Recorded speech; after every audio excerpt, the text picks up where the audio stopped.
Look, gosh, I didn't realise it's 5 years. Where have those 5 years gone? I mean, I remember exactly where I was. I was living in Maida Vale in London when, which is not a million miles away, of course, from Grenfell, when it first went up in flames, really. I remember waking up at night with the helicopters going overhead, everything, and it really does not feel like 5 long years ago. But is it really true that people are blaming firefighters in some way? Yes, unfortunately that is the case, and that was the case quite early on. Now, I remember sort of speaking to Matt Rack and other people within the union at the time of the fire. Of course, I was a firefighter based at Chelsea Fire Station, which is very close to Grenfell. Many of my colleagues attended the scene and still suffer from the effects of having to attend that to these days.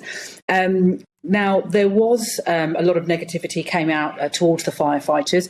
To be fair, we expected it. We thought the narrative is going to change. You know, the first few weeks and months after the tragedy, it was, you know, the firefighters did a brilliant job. We thanked them so much. We knew at some point that narrative would change and blame would be... Why, though? Sorry to interrupt. The reason I am interrupting is because I just do not understand it. What do you think? Is it what? Politicians trying to shift the blame away from themselves or something like that? Is that what it is?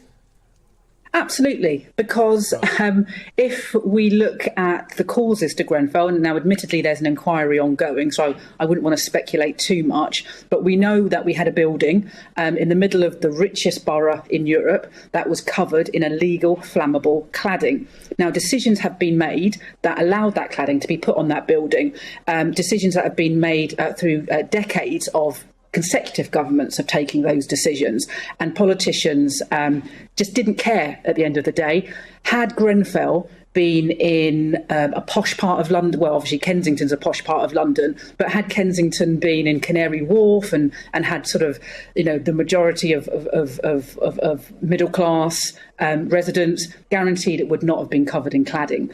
So when this fire happened, the FBU, quite rightly, were asking serious questions. How could this tragedy happen? But it wasn't too long before the politicians who were being blamed, rightly so, for this tragedy, started to shift the blame onto the firefighters. Now, what's incredible, you mentioned it's been 5 years. What's incredible is that we're 5 years on, we're midway through a public inquiry, 73 people, when men, women and children burned to death in their beds, 5 years on, and the only person who's been brought to account for that fire and who's lost their job is a firefighter, and that was Danny Cotton. Not one other person has been brought to account, and that is disgraceful.